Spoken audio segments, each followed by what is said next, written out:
জনগণকে ডিস্টার্ব করে, মনে করছে ওরা একক সর্বসেবা। গত 17 বছর ধান খেতে পালিয়েছিল, পাট খেতে পালিয়েছিল, একটা বালুর ট্রাকও সরাইতে পারে নাই। আমরা পড়ার টেবিল থেকে উঠে এসে এই নির্যাতিত মানুষকে মুক্তি দিয়েছি। যেই নির্যাতিত মানুষকে মুক্তি দিয়েছি তারা আজকে আমাদের উপর স্টিমুলার চালাচ্ছে, বাংলাদেশের জনগণের বিপক্ষে দাঁড়িয়েছে। 5 তারিখের পরে আমরা তাদেরকে সতর্ক করে বলেছিলাম 17 বছর নির্যাতিত হয়েছি ছাত্রলীগের দ্বারা, যুবলীগের দ্বারা। বাংলাদেশে ব্যবসা পরিবেশের সুযোগ ছিল না, বাংলাদেশে যারা তরুণ প্রজন্ম তাদের চাকরির সুযোগ ছিল না। আল্লাহর হস্তে আপনারা নতুন করে ব্যবসায়ী ভাইদের উপর অত্যাচার বন্ধ করেন। কিন্তু গত 2 বছরে কোনো কি পরিবর্তন হয়েছে? যদি না হয়ে থাকে, নেড়া একবার বেল তলা যায়, 2 বার যায় না।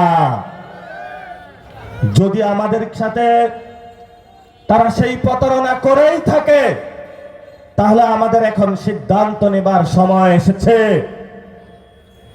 যারা বাংলাদেশের আইন শৃঙ্খলা ঠিক করতে পারে না, যারা বাংলাদেশের স্বাস্থ্য ব্যবস্থা ঠিক করতে পারে না, যারা বাংলাদেশের অর্থনীতি ঠিক করতে পারে না, যারা বাংলাদেশের সমাজের বিভিন্ন জায়গায় কার্ডের নামে শুধু বিএনপি লোকদেরকে বেছে বেছে কার্ড দেওয়ার প্রতারণা করছে, জনগণের সামাজিক জায়গায় যে বরাদ্দটা ছিল পুরো বরাদ্দটা একটা দলীয় লোকদের পকেটে ভরার আয়োজন করছে, আমরা তাদেরকে বলবো এখনো সময় আছে, ঠিক হয়ে যান। যদি ঠিক না হন, ঠিক কিভাবে করতে হয় সেটাও আমরা জানি।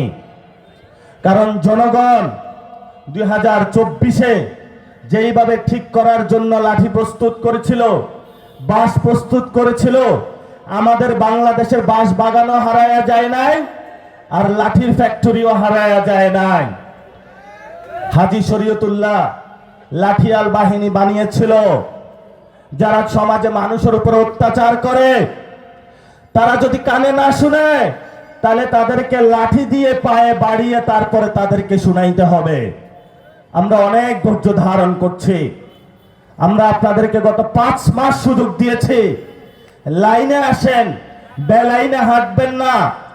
সরকার এখন জনগণের কাছে আবেদন করেছে, ভাই আমি কোনো কাজ টাজ করতে পারবো না, তোমরা আমাকে অটো পাস দিয়ে দাও, আমি এইভাবে 5 বছর সরকার চালাইতে চাই। আমরা বলবো আবু সাইদের রক্তের উপরে দাঁড়িয়ে জনগণের সেবা না করে বাংলাদেশে আর কাউকে অটো পাসের সরকার চালাইতে দেওয়া হবে না।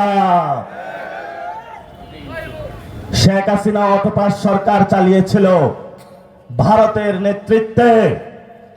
যদি জিয়াউর রহমানের সন্তান হয়ে ভারতের কাছে যেতে চান, আমরা বলবো যান। বাংলাদেশে আরো জনগণ আছে, আপনাকে দেখবেন আপনি জিয়াউর রহমানের সন্তান কিনা, বেগম খালেদা জিয়ার সন্তান কিনা। আপনাকে তখনই জিয়াউর রহমানের সন্তান, বেগম খালেদা জিয়ার সন্তান হিসেবে দেখব যদি আপনি বাংলাদেশের মাটি এবং মানুষের কাছে আসেন, ভারতের বর্গা পরিত্যাগ করে বাংলাদেশের জনগণের পক্ষে দাঁড়ান। আপনার মা 17 বছর যুদ্ধ জিহাদ করেছিল, কারো সাথে আপোষ করে নাই, বলেছিল ওদের হাতে গোলামের জিঞ্জির, আমাদের হাতে স্বাধীনতার পতাকা। আমরা বিএনপির ভাইদের হাতে গোলামের জিঞ্জির তুলে দিতে চাই না বাংলাদেশে। যদি গোলামের জিঞ্জির পড়তেই চান, বাংলাদেশের শহীদ ওসমান হাদি যে আজাদির ডাক দিয়েছিল, আজাদির সূর্য সৈনিকরা গোলামের জিঞ্জির ব্যাগে চুরমার করে দিবে বাংলাদেশে ইনশাআল্লাহ।